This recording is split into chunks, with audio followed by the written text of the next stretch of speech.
All right. So tonight we kind of have something a little different than normal, kind of something cool we've wanted to do for a while. We've got two of some very popular members of the board on tonight. We've got OC40 and Walty12 with us tonight. And they are going to kind of do a little back and forth. We're going to present some topics, and then they're going to give us our thoughts, or give us their thoughts. So to get started, we'll kind of do a couple things here. But to get started, we'll talk about really the state of the program right now. So we're about a quarter of the way into the season. We are currently 0-3 with the most talented team that FAU's ever had. And so now we just kind of want to hear what Walty and OC40 have to say. So take it away, guys. All right, I'll start first. I'm the infamous Owlcountry40. I know many of you on the board, and this is the first time you guys see my face. At least I'm on here. I know there's some guests on the board who would never go out and show their opinions. My biggest frustration is, just the way this coaching staff speaks, and sometimes, speaks to the program. As someone who's watched college football since before they can walk, to me, I've heard all these pitches before, and my biggest frustration is seen on the board is there's this hope that, so far it hasn't changed from year 1 to year 2, but I feel like it's going to change from year 2 to year 3. And as I posted back in August, and I kind of wanted to get this out there early, is this success that so many second-year coaches have around the country, especially at G5 programs where, it's not like trying to turn an SEC West program around, which, Brett Bielema is struggling a lot with right now. Skip Holtz is an example of that, who had in his second year had Louisiana Tech, going to the Conference USA Championship game. Charlie Partridge is now this year 0-2 versus first-year head coaches. Lance Leopold, the coach who beat him this week, I made the comparison. This is a first-year head coach. He took over a Buffalo program that went 5-6 last year. They had one game canceled. Their coach the year before, last year, was fired in mid-season as well. I don't know if that sounds familiar. And he's taken over a program that has a senior quarterback, very similar to the program that Charlie took over. We'll see where Buffalo's season finishes. But it's frustrating to see him have immediate success. And we're still hearing, the win today mantra, which in a couple of weeks, it's going to be 365 days without a win today. Right. So this is Walty12. I come on as a FAU alum, and I'm on the board a lot, as people know, kind of giving my opinions. So the preface of this conversation was that this is the most talented team FAU's ever had. Mm-hmm. My take in college football is that upperclassmen and the talent that lies with the juniors and seniors is usually what dictates the success of a program. Our seniors right now were recruited during a 1-11 season, which was Howard's last. Our juniors were recruited by a guy who had some infamous off-the-field issues, and brought a lot of JUCO guys in that have now moved on. I think, to kind of counter what OC40 is saying, in my opinion, is we hired Charlie because we wanted to do a few things. And one of those things we wanted to do was strengthen recruiting ties and coaching relationships down here in South Florida. So, mind you, we hired a defensive coach. So he has promised to deliver on recruiting and strengthen those relationships, and he's come through on both of those. To defend the start at 0-3 obviously is tough, and the end of last year makes it even tougher.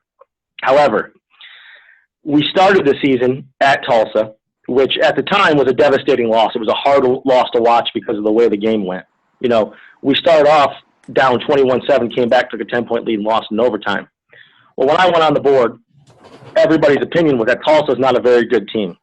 Well, since that moment, they went and drummed New Mexico and put up over 650 yards. Then they went into Norman last Saturday, where their quarterback threw for 460 yards and 4 touchdowns.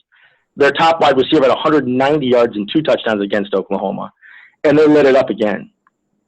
So that loss, while it was tough to take and tough to watch, I think you can look back on it and look at what they've done since and kind of understand the team we were playing on the road. Then there was the Miami game.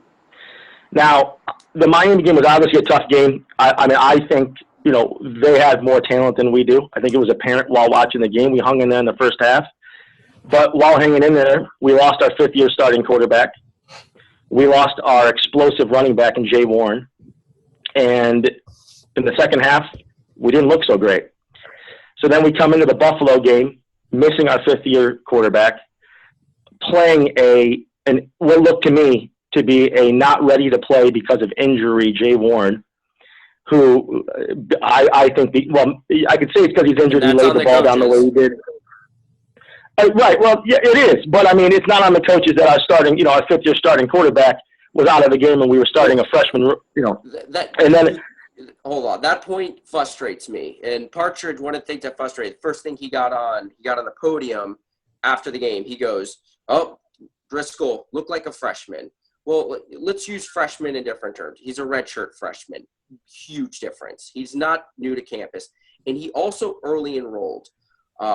He has now been on FAU's campus and with the program for 20 months. Not expecting this from Driscoll, but there is guys who have won the Heisman who has spent less time on campus than Driscoll has. I think he can go out there, manage a game, and beat Buffalo, a team which the person that was sitting next to me for most of the game said the most frustrating part is if you look at Buffalo, there was not a single player on that team who I would pick over any of our players, just based on pure talent, size, speed. You're right. The Tulsa game that the team had some really talented players. Buffalo did not. And they whooped us in that second half, just physically whooped us. And if you want to say the defense played well, maybe they were on the field a lot, but, Buffalo took I believe it was 7-8 minute drive, and they missed a field goal at the end of this drive, but still they drained a ton of clock in our home, in our weather, at the end of that game. It's just so frustrating. We have bigger, stronger, faster players than us, and a D-line that Charlie, again, on the coaches show today, talked up saying how, we have 10 of these guys that can play. Well, the 9-minute drives against teams with the talent as Buffalo should not happen. Right. And you're right. The second half of that Buffalo game was ugly, and we looked worn down. And I don't know if it was a mix of us being, the irony is they were playing in South Florida where the heat's supposed to be at our advantage. I don't know if it was we got worn down, or I don't know if it was because of the fumbles and pick sixes kind of, deflating the team. I don't know the answer to that, but I do know this. At the end of the first half, our offense had 340 yards to Buffalo's 110, and we were winning 9-7. Now, our offense is coordinated by Brian Wright, who a lot of people backed as should be the head coach. Well, if you gain over 350 yards and you have 9 points, that's a problem. And I thought play calling was a problem. I thought there was some instances, specifically a 4th and 1, we're in an empty backfield with our scat back kind of spread out and throwing the ball, not to mention we threw the ball 55 times on the shoulders of a redshirt freshman. And that's not Charlie's call. That's not Charlie's call. That's Brian Wright's call. He managed the game. That's on the head coach. I mean, ultimately it always is. So I can't stick up for him in that way. But I can say this: when it comes to Charlie, the argument you kind of have, which I understand what you're saying, you want immediate results and you want them now. And same old. This isn't immediate results. We're 15 games into this. And there's not even signs. We are losing the same way we lost to Wyoming last year. People, instead, I started to lose a little bit of faith in Charlie. I'm a big person. When I watch the game, the kind of in-game situations are the things that I pay most attention to the coaches. When they use timeouts, how kind of their clock management is. But let me just say this. We both agree this, I think. Charlie is not here because he's a great X's and O's coach. Charlie's here because he's a great recruiter. So here's what I'm saying. If you're going to hire a guy who's going to win on talent, you have to let that talent grow up. If you don't think that the freshmen and sophomores that are on that team right now, that team's not going to look dramatically different when they're juniors and seniors, then we just don't agree. He's going to win. Charlie's going to win on pure talent. He's not going to outcoach people X's and O's. We both know that. I think Chun knows that. I mean, they made a conscious decision, and it was in the Sun Sentinel, that they weren't going to bring in JUCO players to fill voids because they didn't want that kind of program, and that the immediate turnaround in just wins and losses was not the most important thing to them. They actually made that conscious decision, and then they made it public that, hey, we understand we have holes. We understand we're going to be playing a lot of freshmen. We're going to go with that, and whatever the consequences are, so be it. We're not bringing in JUCO players. That is not this whole, if we're going to live with the concept. I understand. I don't want to bring in a ton of JUCO players. I understand that. I believe when Pelini was here, he was here to win 8 games a season and take off after a couple of years. But that's not what we were sold during this offseason. We were sold the goal was bowl games. And there is numerous stories out there. There was a new, But Chin, does any program come into a season not believing they're going to go to a bowl game? Is there a coach in this country that didn't say their team was going to a bowl game this year? Any? Every team. No, I wouldn't say no, but that's what they sold, but they didn't sell this. This isn't, we might not make it into a bowl game. This is trash right now. I mean, this is bad. 10 turnovers in 2 games, the penalties. It's the things. I want you to make the point. I was talking about game situations. We're talking about a coach, and people just – you keep saying, with the talent, it's going to develop, it's going to get better.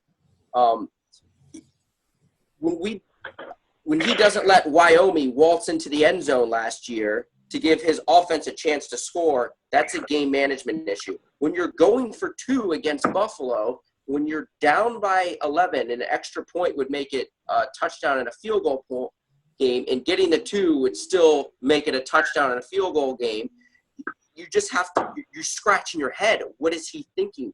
And I'm thinking he can bring here all the talent he wants, and he can be Ron Zook, because there's lots of coaches out there who can recruit, who would never – Ed Orgeron.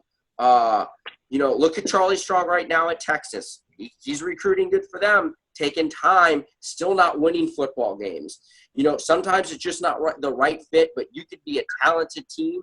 And it's not so much, we're not losing because they're young. That's what they're telling you. That's what they're selling you. But 18 years old or 22 years old, that FAU team on any given day should blow out that Buffalo team. And whatever right. Here's my point. If we would have played Buffalo first game of the season, we would have smoked them with this team. With this team, we would have beaten them. I would have put a lot of money on that. I mean, you can say that all I truly believe it. I mean, you're talking about a coach that's 3-12, and people on the boards, they get on me. I was the one before the year. I thought I legit in my mind thought we were going to win 8 games this year. Knowing that Charlie's not that great of an X and O's guy, knowing that Coach Rock originally wasn't even brought here to be a defensive coordinator, knowing that Wright has his moments, Wright just. So let me ask you this: you think based on a bunch of freshmen coming right out of high school let me finish. And one recruiting class prior where Charlie started in late December, you thought those 2 classes of players were going to lead us to 8 wins? Yes, absolutely. The talent we had, we showed it last year. I mean, we lost 4 games on the final play. There was not many Conference USA games we lost based on talent last year, okay? And we didn't lose that many seniors. And players like Caleb Woods, Jaquez Johnson, Brandon Bryant, Trayvon Cooley, those guys start anywhere in Conference USA. And I figured, well, we played enough, I kind of had the optimistic thought, well, if we played enough close games last year, I figured the second-year head coach, an insurgent of good young freshmen, helps with the depth. And I thought it was, and, also the weight and training program and the size. And I went to a couple practices, and I used to go to practice with Schellenberger. And I said, man, this is a bigger, stronger FAU team than I've seen. And I figured, you know what, that was enough for 3 or 4 more wins. I genuinely thought that. I was the one, and I had people telling me no. But see, I thought if anything we'd get to 6, and it would be mostly because of Quez. I think without Quez, this team is too young. I think I don't buy that. It's not. No. Driscoll. At the end of the day, Driscoll was an unheralded recruit that had a terrible senior year of football in high school. We both know that, right? Yes. I don't even think he threw for double-digit touchdown. And you mentioned you brought up earlier, and I want to be the 2013 Carl Pelini recruiting class. A lot of people ripped on Pelini. That second recruiting class has quite a few talented players in it. Now, it kind of averaged it out. I think. Right, but if you take away the JUCOs, no, they don't.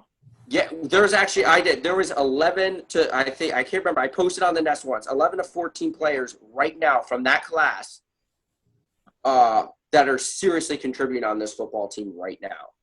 Well, who else? But who else would? They're the players on the team. I mean, guys like Glant and Lefty Whitehead. Players. There's some talented players. There weren't just some players. I said, that guy's. I did it based on how many guys are legit starters, how many guys are just contributing, and how many guys are just that guy's still on the roster.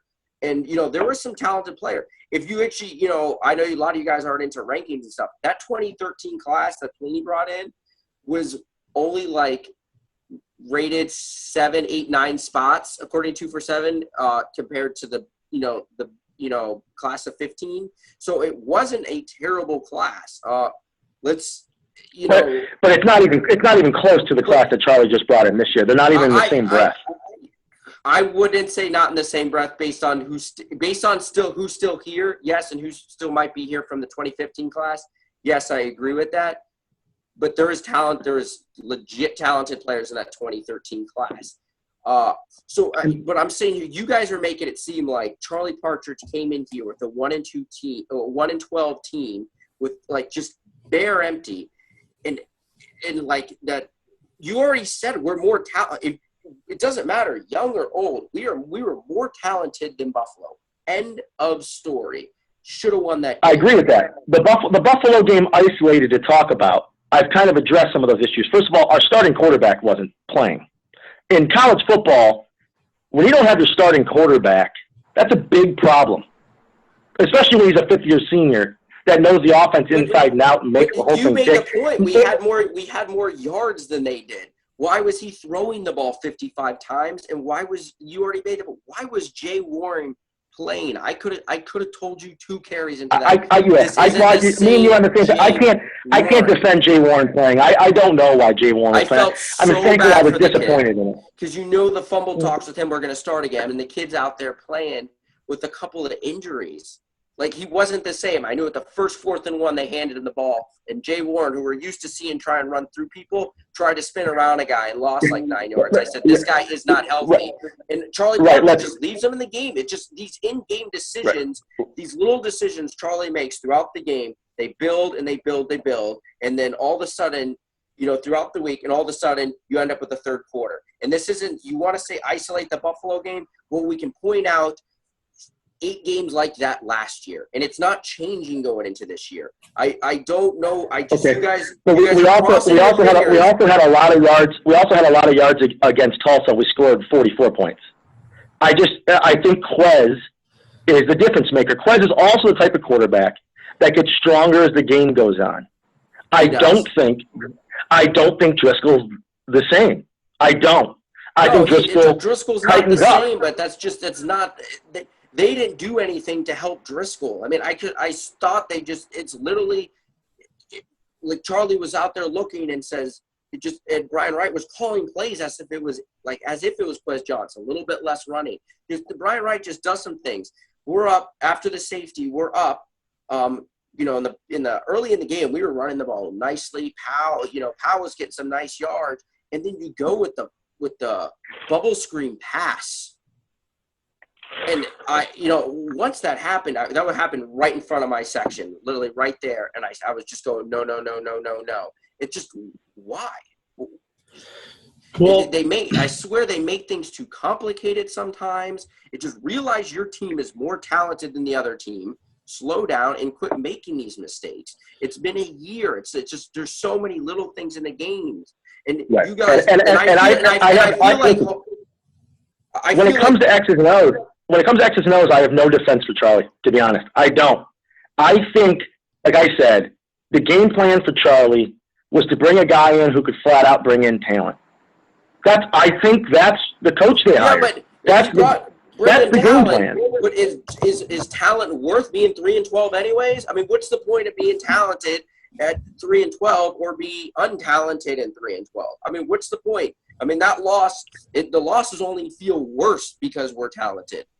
I'm just right. But I think 75% of our talent are 18 and 19-year-old kids.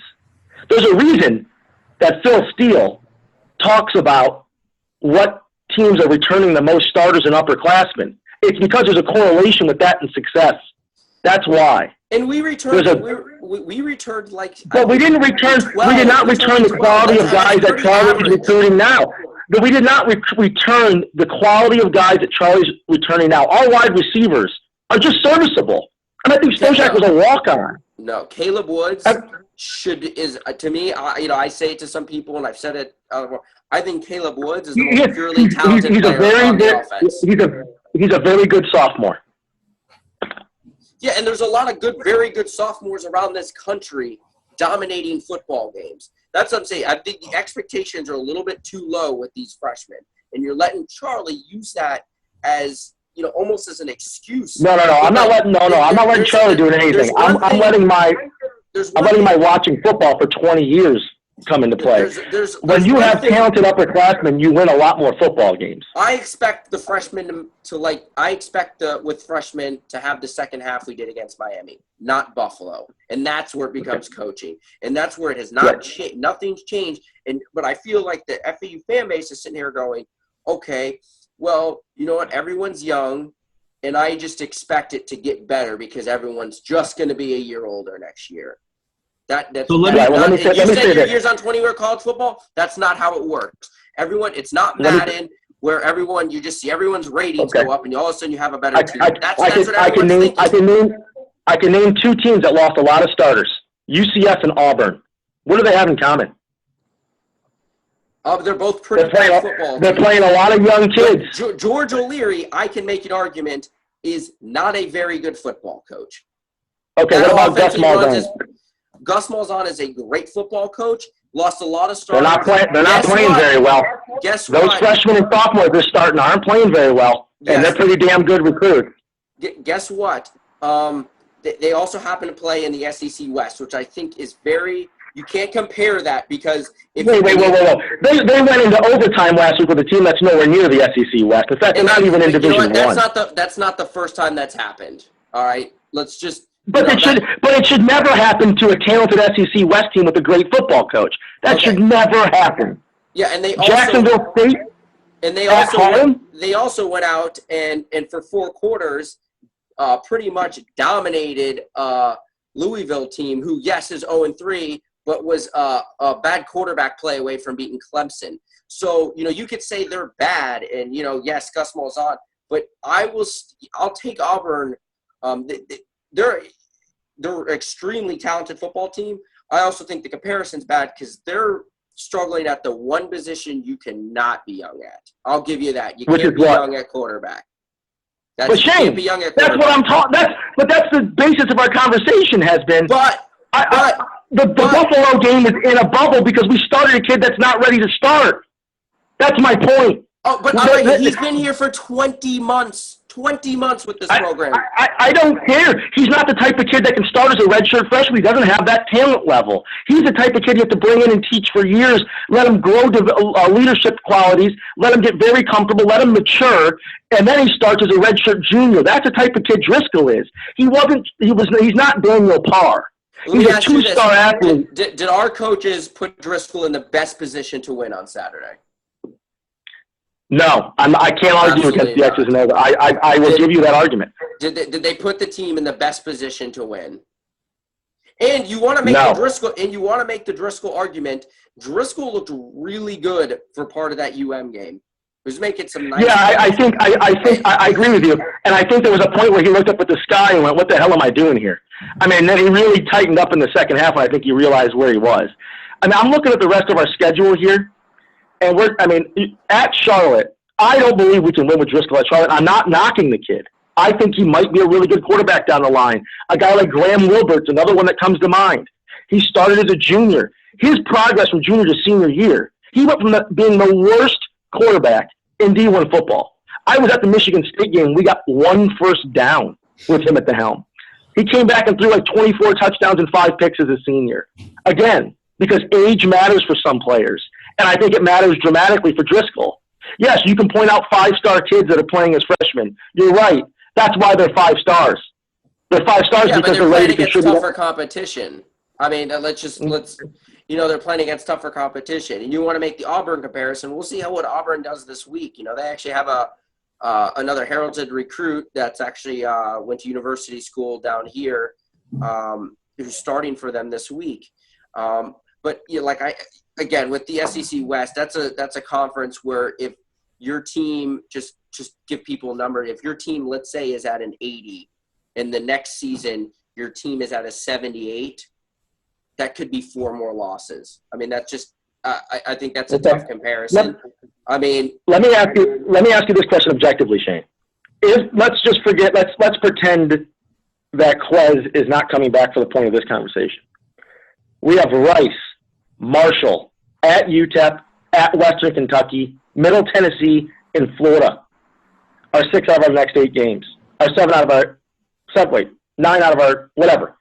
My point is, do you think objectively, no matter who the coach is, we can win any of those games with Driscoll at quarterback? Yes, I think we can win at UTEP. They're not very good this year. You know, that's a tough road game. I mean, mind you, they were a bowl team last year. All game, yeah, but they haven't looked good this year. They haven't looked good this year. I mean, but also, here's my challenge with that. Well, hold on, no, hold on. If Charlie Parker they haven't looked good. You're talking about losses at Arkansas and at Texas Tech. They just beat New Mexico State, so they're 1-2, and they lost to an SEC West school and an undefeated Big 12 West school that just lost to Toledo. And fair enough. I mean, and you said, Texas Tech was the first one. I mean, Texas Tech, they're better this year, average Big 12 school. I mean, they're just, there's some fair, Louisiana Tech just went in and lost in double or triple overtime to Kansas State in Manhattan. Tough place to play. Yeah, I know that was. By the way, I think Louisiana Tech and Western Kentucky are the class of Conference USA. I've watched a lot of Conference USA football. Those are the 2 most talented teams. And by the way, Driscoll at Louisiana Tech is a completely different player this year. And you can put him back at Florida. I wouldn't care. He's ready to play football now. That's coaching, though. Must change. Yeah, I don't think so. I think that's development and getting older and understanding how to play the game. I think it's completely different. He was a 4-year starter last year. I mean, he was in his 4th year. Then even redshirted him his freshman year. So, I mean, I think Florida started him too early. I think both Driscolls have started too early. I don't buy that. I don't buy that. I mean, if that's the issue, if you started too early, I mean, and that's what bothers you as a quarterback. I mean, I'm not saying Driscoll, but, you keep saying Young. We've had 2 in the last 4 years. We've had 2 redshirt freshmen win the Heisman. And no one says Driscoll. Hold on. Whoa. No one's saying he should do that. Quez's first game at Miami, he looked nothing like the quarterback he is now. Nothing. They're not even comparable, those two. And I see where it's you're all going with because it. of development. And I see where you're going with this. You want to talk about development. You said, oh, Driscoll's next 6. Okay, so if Driscoll plays the whole year, well, I would hope to see him develop under Coach Partridge and Coach Wright. I would hope to see a different quarterback we saw in the second half of Buffalo than, let's say, when he's home versus Middle Tennessee. But Shane, I'm not sure on Driscoll's talent level. I think he throws a good football. I don't think he sees the field. I don't think he makes plays with his feet like he should. I don't think he feels the pocket. And I don't know about his leadership ability. I'm not going to sit there and tell you exactly what the mistakes were. I mean, someone who's played for you, you really got to watch film and see where things are broken down. I mean, like, people want to blame the offense. He threw the ball a lot in the second half. I don't even think, other than the one pick. Let's remember the fumbles. It was a receiver that threw an interception in the first half. It was 2 running backs that fumbled. It was, and then there was the one really bad pick for a touchdown. And then I think in that fourth quarter, he's just winging it at that point. Well, hold on. So not all yards are created equal here. Driscoll has shown some success between the 20s. How many times did we get down to their 25-yard line and stall and not score? We've been doing that for years. Oh, we did that last year with Quez. Look at the Marshall game last year. Even last year at Wyoming, we did really well in between the 20s with them. We would always sit here and complain about the kickers. We have a good kickers this year, but we've missed so many field goals in the past, and that's due to us not doing very well in between in the red zone area. I mean, we've struggled when we've gotten down there, even with Quez. So I just kind of want to interject here because we only got about a minute or two. So I wanted you guys to be able to kind of get in your last thought. And I had something to say to that. Is when we struggled, I think if Quez is in the game, in the beginning of the game when we went for it on 4th down, I think if Quez is in the game, there's no doubt in my mind that we convert that 4th down. Like, Quez does not he does not miss 4th and 1 ever. I mean, he gets the yard. And you're not going to have Quez next year. I mean, let's just be real. So, like, you want to talk about the young players, you're losing your best player next year. Right. I agree. I think we're going to have some challenges, and I hope that a Daniel Parr, who was a much more talented recruit than Driscoll, I'm hoping. We'll see. I'm hoping that he's ready to play. I don't know if he is or not. Let Greg Hankerson walk out the door. I don't know that conversation. I don't know the backstory to that, so I'm not going to speculate. But, like, Hankerson left, and I just hope that you're not going to have Quez next year to fall forward on 4th and 1. I mean, and but you're going to have a bunch of Charlie's recruits that are juniors. You're going to have a bunch of Charlie's recruits that are in the 3rd year. Powell is great now. I mean, Powell is a really good running back. But here's my point, Shane. He's only going to get better. He's only going to get better. You think that? I mean, I would. You know what? There was a player who I said is only going to get better. Only going to get better. And his name was William Dukes. His sophomore year, I'm like, wow, we have an amazing receiver. Well, William Dukes also had – he also had – well, never mind. But I mean, but that happens. Okay. Like, kids just don't automatically get better. I mean, they play. Who knows? I mean, there could be a guy not playing right now who's going to be the superstar of the next couple of years. But let's hope so. I just don't feel confident right now. We have the staff to take full advantage of these kids getting better in the future and putting them in right position in games. I just don't – Charlie is showing nothing on the field that has just given me the confidence to make me go, wow, we're going to take all these talented players. Well, I agree with you as an X's and O's, but I do think as a program – it's game situation. Oh, no. As FAU's program, from the sky, we have implemented other things to make our players develop better, and we just did that this year.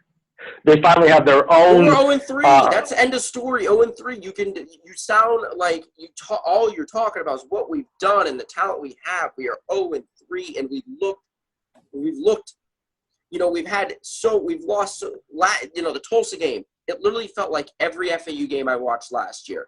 The Miami game, first half of hope, and then just, from the second half of the Miami game to the Buffalo game, just a disaster. It's not even hopeful field on the play, on the playing field. I don't come out going, wow, I feel like this is going the right direction. I feel like it's just a bunch of talent just kind of wandering out there. I think schools like Auburn feel the same way right now, and I agree with you. Yes, they do, and I think when you lose your starting quarterback, whether it be in college or the NFL, I think it looks like that a lot of times. And you know what? What's when we're sitting here a year from now, are we going to have the conversation? Oh, we lost our starting quarterback. I mean, I sure hope not. I think Parr's their golden boy. I think he's the most talented recruit we've ever had at quarterback, and I hope it plays out that way. Well, you know what? I never get excited about quarterbacks. The one position you watch in the NFL every year that millions of dollars go into evaluating quarterbacks, and it's literally a 50-50 shot. No, Shane, you're exactly right. I mean, you're exactly right. He could be a bust. Florida State, Bobby Bowden finishes in the top 5 14 straight years. Then he recruits Chris Ricks and Xavier Lee and busts on all of them. And next thing you know, everybody thinks the guy can't. Wyatt Sexton was thrown in there too, My point is, right, so the guy misses on some quarterbacks, and next thing you know, everybody thinks he can't coach football anymore. I know what you're saying. We do agree on a lot of this stuff, and I do agree with you that Charlie lacks X's and O's. There's no doubt in my mind that you and I are on the same page there. Game management. I just think. I agree with that. I agree with that. I think he's a PR guy that's here to bring in talent and win on talent. That's how I feel about Charlie. We're not winning on talent. Saturday was not yet. But Saturday's supposed to be a more win on talent over Buffalo. Maybe we can win on. When you say not yet, maybe not yet against Marshall. We're going to win on talent. Maybe not yet against Tennessee. But it's going back to your comment about having a young quarterback that's not ready to play. You even said it yourself. That's the reason that Auburn's losing games. I understand that. And if you don't think that if we had Quez in, that the chances of us winning that Buffalo game are dramatic, the outcome's not dramatically different, a healthy Quez, we don't see eye to eye on that. But like I said, things, you're right. We could have won that football game if we had Quez. Because, in the Tulsa game, how many times everyone's like, oh, we put up 44 points and we went to Brian Wright. I was saying to someone watching that game, I said, it looked so many plays. It looked like with Quez, we were out there playing backyard football. I mean, look at but in all fairness, that's what Quez does. He uses his legs to extend plays. That's how our wide receivers who are just serviceable get open. Well, what is Brian White without Quez? What is Brian White without Quez? You had. Well, I hear you. What's Gus Malzahn without a good quarterback? You said he was a great coach. I hear you. Yeah, but Gus Malzahn's shown in the past to be able to develop quarterbacks. This is Charlie Partridge's second year. I mean, Gus Malzahn's been coaching for a much longer period of time. The sample sizes aren't the same. If this was Gus Malzahn's first year as head coach, he'd already be fired from Auburn. Probably. I mean, that's what happens, and that's what I feel the expectation should be here. And I understand people make the old argument. We can't work, and I don't expect it to happen for Charlie to be fired at the end of this year. But I want people to think about this. If he isn't the right fit, and whatever, and paying for 2 coaching contracts in the last year of his contract if he were to be let go at the end of this year. FAU, obviously, they're trying to raise money right now. They can't afford to do that. But what is the value of having 21 more games, another a year and a half, another 480 days or whatever without many wins today? What is that of value to the program?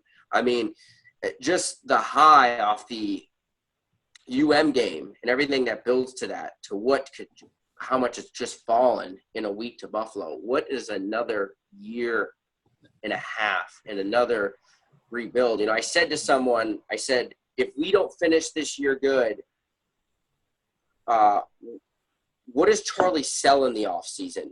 what does he go around selling? You know, I've been to those alumni things, those meetings. I've been to like a bunch of them, and Charlie can sell the recruits, and he can do that, and it's great. You just walk out of there, you feel great about football. What does he sell this year? Look at this year's recruiting class. I mean, I know it's still early, but there's already, the quarterback from Hallandale. I mean, maybe, yes, big recruit, decommitted, but like Antonio Webster decommitted. You know, it's not real strong right now. It's Charlie came here and he was selling something new about FAU, but if we're 24 games into that, and we're, if he's 4-20, what people are going to stop buying it. So Walty, why don't you go ahead and answer that, and then we'll finish up. Well, I don't think Charlie was necessarily selling something new. I think Charlie was recruiting Palm Beach and Broward County, which we had never really done before. In fact, he was selling something new. He was selling the stadium, and that it new in a way that people didn't know what was in their backyard. And he said right. That. But I know that high school football players ultimately want to play early. That's one of the selling points he'll have. Secondly, the relationships he has with the coaches, the high school coaches around Broward and Palm Beach County, we've never had that before. You know what? Yes, right. But high school coaches, I played football in Broward County. They change more than college football coaches. I mean, it is high school football coaches is a fickle business. Go look at St. Thomas. This is their third coach in 4 years. So many of the coaches just swap. I don't buy that as much just because there's always going to be talented players in South Florida looking for places to go, no matter where the high school. And Bobby Bowden was fired. Schnellenberger was like, so many coaches have switched and have been fired in Florida, and it has not hurt their recruiting. I mean, it happens. Okay. Right. So let me finish. So I'll touch on that a little bit more. Let me go for a second. So to just talk about wins and losses directly correlating with recruiting. First of all, that's not always the direct correlation. Tennessee, UCLA, Michigan, Texas, Miami have all recruited in the top 15 for the last 3 years, and their football teams have been atrocious compared to the recruits they're getting. So let me just keep going from there. So I don't think it's a direct correlation between winning games and recruiting all the time. Secondly, you asked about big picture Charlie being here for another year and a half. Well, maybe he never learns the X's and O's. Maybe things continue to go down this path. I hope they don't. Obviously, I think we all hope they don't. However, worst case scenario, I do think he'll be able to keep recruiting at the top of Conference USA. I do. I think no matter what, he's going to be able to. We'll see after this recruiting cycle. We will see. We will. It's all speculation right now. But where we're located, the relationships he has, and how he's seen in the program scene in South Florida, I think is going to bring in the type of classes that he did the last 2 years. I wish you guys had this recruiting attitude when Schellenberger was coach, and I was, 2009 screaming about, hey, maybe. Well, again, Howard Schnellenberger was the founder of this whole thing, so obviously he's going to get more leeway. We wouldn't have football without the guy. Yeah, but we've been in a 6-year tailspin because we kept him 2 years too long, and I'll take that to my grave. Okay, and that's debatable. I mean, fair enough. My point is, you don't treat the person who creates your program like trash. I'll never agree with that. So we let him walk on his own terms. Yeah, but you know what he did leave behind when he walked out of here, Shane? An infrastructure with the stadium on campus. When I started school, that in 2001, that was a dream. That was more important than any recruit. I understand that. Let me finish. I'm supposed to be finishing here. That was more important than any recruit, more important than any win or loss, that infrastructure. He's still involved, and he's still helping us. My point is, and he was a great X's and O's coach. My point is, Charlie keeps recruiting the way he does. Worst case scenario, never gets his X's and O's together. The offensive, defensive recruiters never get it, coordinators never get it done. He doesn't have the right ones. Fair enough. He leaves the program. He leaves it with a program full of talent and strong relationships that somebody else can pick up. If he can finally get the X's and O's together, bring in the right coordinators, if that's what the necessary change is, hopefully things turn around. We don't have to keep having this conversation. I don't know which way it's going to go. I can tell you which way I'm hoping it goes. I don't have a crystal ball. I already have a list of coaching possibilities. So, thought way. Well, if you're gonna say PJ Fleck to me, I'm gonna point to the 35-point pounding Georgia State just gave Western Michigan. Well, Georgia Southern, and yeah, I'm not gonna say PJ Fleck, but you know what? I would take 8 wins this year. What he did in year 2 from a 1-11 team. We'll save the new coaching prospects for the next time. So if we lose to Charlotte, I'm having a long list. We'll start flying some banners, right? We'll pay some money for some banners to be flying over the stadium. We definitely I definitely appreciate OC40 and Walty being on. This time, who knows? We might try to work them in every week to get into the show, and definitely we really appreciate you guys coming on, and we'll get you guys next time. All right, thank you. And don't ever anybody be fooled. Me and OC40 are kind of friends, and we both care about FAU deeply. Yes, thanks for clearing that up. Let's win this weekend. I need it so bad. Please. Thank you.